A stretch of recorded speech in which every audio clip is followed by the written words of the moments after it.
Welcome to the Deep Dive. We sift through fascinating sources, looking for those really compelling insights. And today we're tackling something pretty universal, right? This idea of not just living longer, but actually living better, filling those extra years with, vibrancy and health, not just decline. Because honestly, the thought that our health is just like set in stone, that doesn't really feel right anymore, does it? No, it doesn't. And that's where this really fits in. Exactly. Yeah. And guiding us today is Dr. Peter Attia's big book, Outlive, The Science and Art of Longevity. Mm-hmm. It's not just random tips. It's more like a framework, a roadmap for extending both lifespan and what he calls health span. Right. That health span piece is key. It's about quality of life, not just quantity. And Attia really starts by framing the problem. He talks about these four horsemen of modern disease. These aren't, sudden things. They're the chronic conditions that lead to what he bluntly calls a slow death. We're talking heart disease, cancer, neurodegenerative stuff like Alzheimer's, and type 2 diabetes or metabolic dysfunction. These are the big ones, the main challenges as we get older. And his whole point is we can be super proactive against them. And that proactive approach, Yeah. that's what he calls medicine 3.0. Precisely. It feels like a fundamental shift. Yeah. Instead of waiting to get sick and then treating it, it's all about prevention, getting ahead of it. Exactly. And it's also really personalized. It treats you as an individual, not just another data point. Yeah, that personal aspect seems crucial. And he talks about assessing risk, even the risk of doing nothing. Absolutely. You have to honestly look at your own risks and, accept them, including the risk that comes from inaction. But I think the biggest thing for me, the real shift, is moving beyond just adding years to maximizing health span, making sure those years are actually good ones, full of energy, purpose. That's the core goal. So, okay, let's unpack this. Our mission today, pull out the most actionable, maybe even surprising insights from Attia. Give you a kind of shortcut to understanding how you can start charting your own course for a longer, healthier, more fulfilling life. Starting now. Okay. Well, Attia is really clear. This proactive approach, it starts with knowing your own body deeply, using data.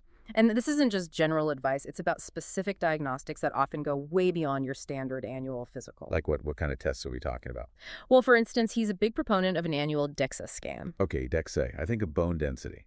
Most people do. And it does measure that.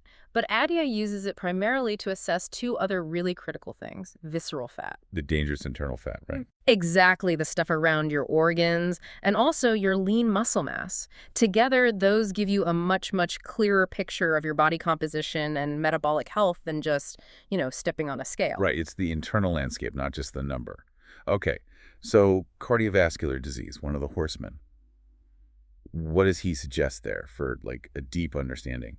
So here he makes a really strong case for a CT angiogram over the more common coronary artery calcium scan, the SAW scan. Why is that? What's the difference? The key insight is that the CT angiogram can actually detect the soft, non-calcified plaque in your arteries. And this soft plaque, it's often the precursor to the hard, calcified plaque that the TAL scan picks up later. So it's an earlier warning sign. Much earlier, more sensitive. It lets you see potential trouble when it's just starting, long before it becomes, a calcified reality. It's about catching it really early. That makes a lot of sense, catching it earlier. Yeah. Okay, and then there's this test he really champions, the AOP test. I know I hadn't heard of it before reading his stuff. Why is that such a game changer for him? Right, ApoB. It stands for apolipoprotein B. And basically, it measures the number of these potentially harmful lipoprotein particles in your blood. These particles are the actual delivery trucks, they carry cholesterol, and they're what can actually get into the artery wall and start forming plaque. Okay, so it's the number of trucks, not just how much cargo they're carrying. Exactly. Traditional LDL-C, the bad cholesterol number most doctors use, just measures the amount of cholesterol inside those trucks. But you could have a good LDL-C number, but a really high ApoB count, meaning you have tons of these little trucks bumping around, potentially causing damage. Wow. So Attia argues ApoB is way more predictive. He aims for really, really low levels if possible, meaning fewer dangerous particles. That feels like a totally different way of looking at cholesterol risk. It is. And while we're on it, he also flags LPA, lipoprotein. Another one. Yeah, another systemic type of lipoprotein particle. It's particularly sticky, high risk, and can directly cause plaque buildup even if your other numbers look okay. It's often genetic and, frankly, often missed. So another crucial risk factor to know about. Okay, so focusing on the actual drivers of plaque. Makes sense. Yeah. What about metabolic health? Detecting issues there early on, he mentions the oral glucose tolerance test, the OGTT. Yeah. I usually associate that with pregnancy or prediabetes screening. Right, but he uses it differently. He sees it as a really powerful canary in the coal mine for insulin resistance. How so? Well, you drink that super sweet glucose drink, the glucola, and then they track your insulin response over a few hours, not just your glucose. Even if your fasting glucose is perfectly normal, if your insulin spikes really high and stays high after that sugar load, that's a huge red flag for early insulin resistance. Even if blood sugar looks fine initially. Yes, and this is critical because that early insulin resistance isn't just linked to future diabetes. It's strongly tied to a much higher risk of cancer, Alzheimer's, and cardiovascular disease, too. It's catching the dysfunction way before it becomes a formal diagnosis. So it's like getting a sneak peek at future vulnerabilities. Super valuable. Are there other metabolic signals he tracks? Oh, yeah. He looks at a whole panel. Things like the ratio of your triglycerides to your HDL cholesterol, you want that low. Ideally under 2 to 1, even better under 1 to 1. That's a good marker for insulin sensitivity. Yeah. He also looks at VLDL levels, another bad lipoprotein. Elevated uric acid, often linked to metabolic syndrome, and homocysteine, which is tied to inflammation and heart risk. Okay. Even slightly elevated liver enzymes, like ALT, can indicate metabolic stress. Putting all these together gives a really detailed picture. And for Alzheimer's risk specifically? Genetic testing. He recommends looking at your APOE genotype. Knowing if you carry the E4 variant, for example, gives really important insight into your personal risk profile. Right. Okay, shifting to cancer screening. Another horseman. Does Attia just follow standard guidelines, or is he pushing for more? He definitely advocates for being more proactive, often earlier screening. For colorectal cancer, he suggests getting a colonoscopy. He absolutely does, and he backs it up. He sees exercise less as, just general fitness and more like a potent drug with incredibly broad benefits. And his approach isn't just go work out. It's very structured, built around 4 key pillars. Okay, what are they? First is cardiorespiratory fitness. This is often measured by VO2 max, and the data here is really strong. It's maybe the single best predictor of how long you'll live. VO2 max. How do you train that specifically? His preferred method is high-intensity intervals. Think 4 minutes going pretty hard, then 4 minutes of active recovery like walking slowly, getting your heart rate under 100 beats per minute. 4 minutes hard, 4 minutes easy. Right, and you repeat that cycle 4 to 6 times. He recommends doing this twice a week. And the goal? It's ambitious. First, get into the elite range for your age and sex, but then aim for the elite level for someone 2 decades younger than you. Wow. Elite for 2 decades younger. That's aiming high. How does someone even start with that? Seems intimidating. Yeah, it does sound like a lot, but he'd stress scaling it. For a beginner, just starting is key. Maybe shorter intervals, less intensity. You build up gradually. Progressive overload. The goal isn't hitting that number tomorrow. It's building the foundation, which actually leads right into the second pillar. Aerobic efficiency, or what he calls Zone 2 training. Zone 2. I hear that term a lot now. What exactly is it? This is your steady-state cardio. It's foundational. The intensity is moderate. You should be able to talk, but maybe not be super interested in a deep conversation. You're working, but not sprinting. Okay, that sounds more sustainable. It is. Physiologically, you're trying to keep your lactate levels pretty constant, showing efficient energy use. He recommends a minimum of 3 hours a week. Maybe 4 45-minute sessions. And how do you track progress there? Well, you can get technical with lactate meters, but the feeling is a good guide. For people who like data, tracking power output, like watts per kilogram on a bike, is great. He mentions 3 watts per kilo as a solid target for very fit people, but honestly, just putting in the time consistently is huge. He suggests making it your podcast time, audiobook time, stack activities. Good tip. Okay, so we have high-intensity intervals and steady-state zone 2. What's next? Next up is strength training. And he has this great analogy. He calls it retirement saving for your body. Huh. I like that. Why retirement saving? Because it's not just about looking muscular. It's about building and, crucially, maintaining muscle mass, overall strength, and bone density as you age. This is what protects you from frailty, from injuries like devastating hip fractures, especially after 65. It's about function and independence. Makes sense. What kind of strength exercises does he focus on? Foundational movements, things that translate to real life. He emphasizes grip strength. He sets a benchmark, like being able to do a farmer's carry with 50% of your body weight in each hand for a minute. That's tough. 50%. Or for men, a 2-minute dead hang from a pull-up bar. Also really challenging. Then pulling motions, pull-ups, rows. And hip-hinging movements, deadlifts, squats, step-ups. Always stressing proper form to protect your spine. Form is key. Absolutely. And he also highlights eccentric loading. That's the lowering phase of a lift, like slowly lowering the weight in a bicep curl. That phase is super important for building strength and preventing injuries. Eccentric loading. Got it. Okay, pillar number 4. The fourth pillar is stability. This is often overlooked in standard fitness talk, but it's vital. Stability. How does that relate to longevity? It's all about injury prevention and maintaining your ability to move well through your full range of motion. It connects your brain to your body. He recommends things like breath training, focusing on proper diaphragmatic breathing, not shallow chest breathing, and even something he calls toe yoga. Toe yoga. Seriously. Seriously. Exercises to improve the dexterity and control of your toes. It sounds weird, maybe, but it's surprisingly hard and directly impacts your balance. A key test here. Can you balance on one leg with your eyes closed for at least 10 seconds? That simple test is actually linked to longevity and reduced fall risk. It's about that brain-body connection. Okay, I'm definitely trying the one-leg balance test later. Yeah. And the toe yoga? Maybe. Now, there was one more thing related to this section, not exactly exercise, but a surprising intervention. Dry saunas. Yeah, the sauna data is pretty interesting. He points to studies suggesting regular sauna use specifically, like 4 times a week for 20 minutes at 180 degrees Fahrenheit or higher. That's pretty specific. It is, but that protocol is linked to some impressive numbers.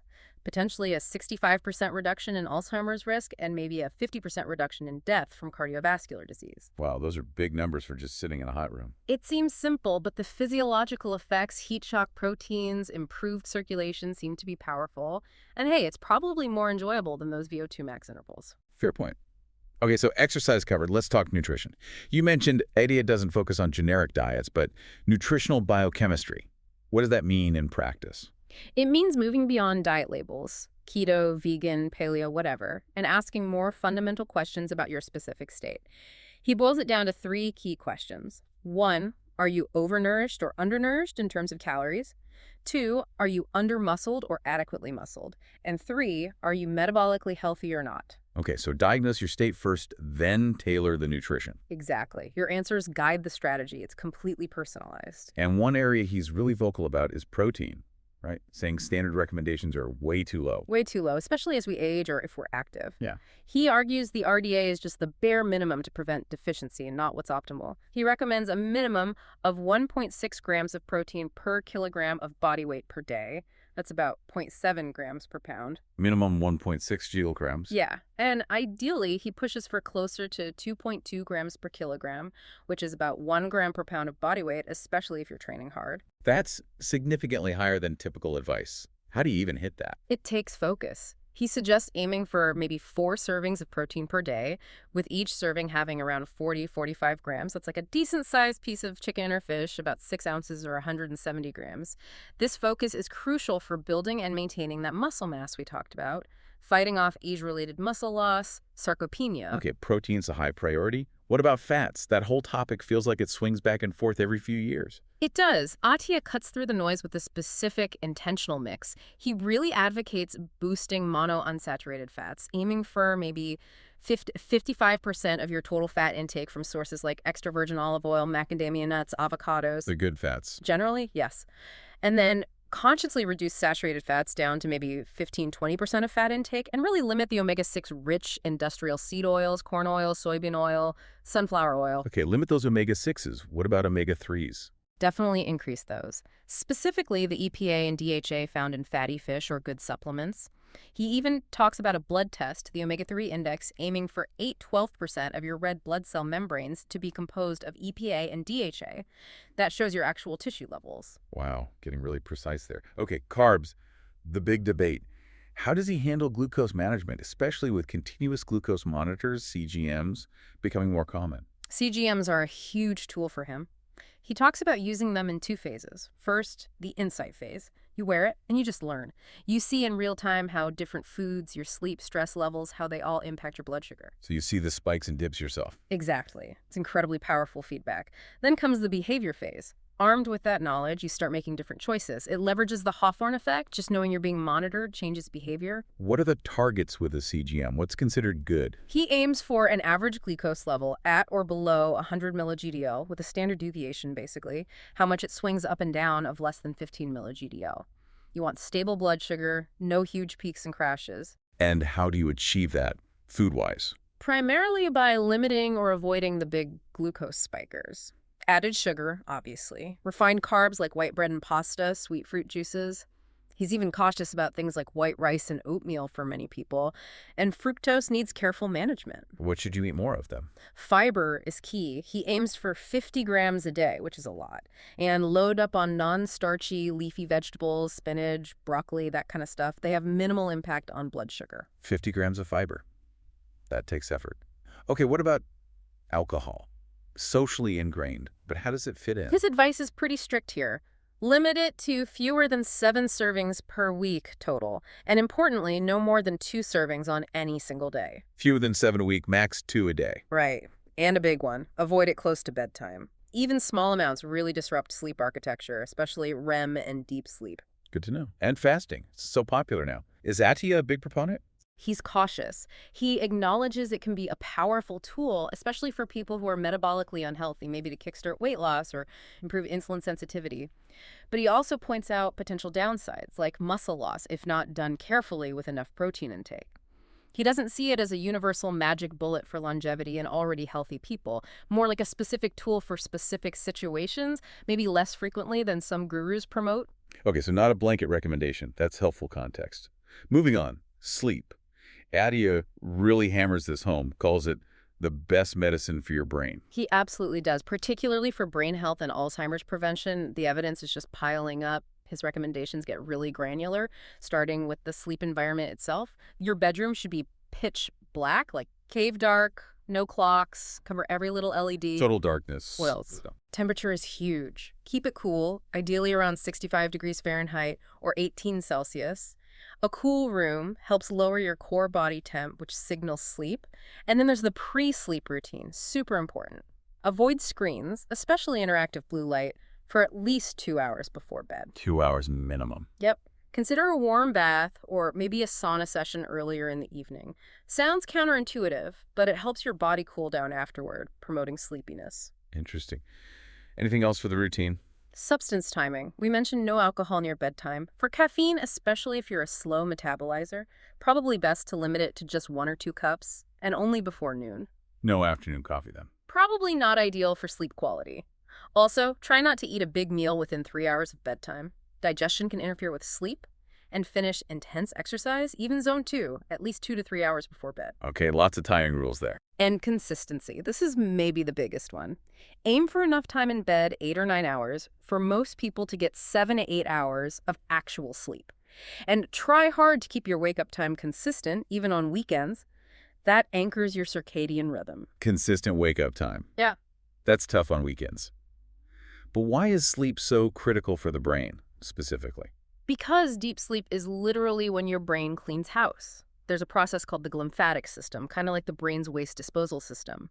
It ramps up during deep sleep, clearing out metabolic debris, including amyloid proteins associated with Alzheimer's. So poor sleep means the trash doesn't get taken out. Exactly. Consistently skimping on sleep or having poor quality sleep significantly multiplies your risk for neurodegenerative diseases down the line. It's that important. Okay, message received. Sleep is non-negotiable. We've covered diagnostics, exercise, nutrition, sleep, a lot of the physical stuff. But then Attia makes this really profound point. None of this longevity matters if your life, well, sucks. Yeah. Which brings us to emotional health. Yes. This might be one of the most important yet often overlooked parts of the whole equation. He argues forcefully that a long life devoid of emotional well-being, connection, and purpose. What's the point? Really resonates. And it's not just philosophical, there's hard data. Loneliness, toxic relationships they carry, mortality risks, comparable to smoking 15 cigarettes a day. It's a major health factor. He introduces this concept that really stuck with me, contrasting eulogy virtues with resume virtues. Eulogy virtues versus resume virtues. Explain that. Resume virtues are the skills you bring to the marketplace, your job titles, accomplishments. Eulogy virtues are the things people talk about at your funeral. Were you kind, courageous, loving, honest? your character. Attia pushes us to think about which ones we're prioritizing. It's a powerful way to reevaluate what truly matters for a life well lived, not just a long one. That really makes you stop and think. So if emotional health is so vital, what practical tools or strategies does he suggest for cultivating it? It feels harder to measure than VO2 max. It is harder to measure, but maybe even more important to work on. He outlines several practical tools. One is reframing, consciously trying to see stressful situations from different perspectives, maybe from the other person's point of view. Another is mindfulness, practicing detachment from your thoughts and emotions, observing them without judgment, focusing on the present. Mindfulness is everywhere now. That's for good reason. Yeah. He also talks about self-talk. How do you speak to yourself? He suggests practicing talking to yourself like you would talk to your best friend, with kindness, encouragement, less harsh judgment. That's a good one. We can be so hard on ourselves. Totally. For moments of acute distress, he suggests things like abrupt sensory change, splashing ice water on your face, a quick cold shower. It can kind of reset your nervous system. Like a pattern interrupt. Exactly. Right. Also, slow, deep breathing, specifically, like a 4-second inhale through the nose, 6-second exhale through the mouth. Calms the system right down. He mentions opposite action. If you feel an unhelpful impulse, like isolating when you're sad, force yourself to do the opposite, like call a friend. That takes willpower. It does. Spending time moving in nature is another big one for him. He likes rucking, walking with a weighted backpack. He finds it helps cultivate mental stillness. And maybe the most significant one, he views regular therapy not as a fix for broken people, but as a non-optional tool for everyone seeking self-awareness, growth, and better emotional regulation. He's very open about how crucial it's been for him personally. Therapy is a proactive tool, not just reactive. Exactly. It's about building resilience, understanding yourself better, improving relationships, all core to that eulogy virtues idea. And for anyone feeling like, wow, this is a lot to change, he has a really empowering closing thought on this, doesn't he? He really does. It's powerful. He basically says, look, if I can change, you can change. He emphasizes that it all starts with the fundamental belief that real, meaningful change is possible for you. That's a great message of hope and agency. What an incredible journey through Outlive. It's clear Attia's vision is so much bigger than just, eat less, move more. It's this truly holistic, deeply personalized strategy. It weaves together advanced diagnostics, very specific exercise protocols, precise nutrition, optimizing sleep, and then this profound layer of emotional health work. It really shows how interconnected it all is, doesn't it? You can't really optimize one area in isolation.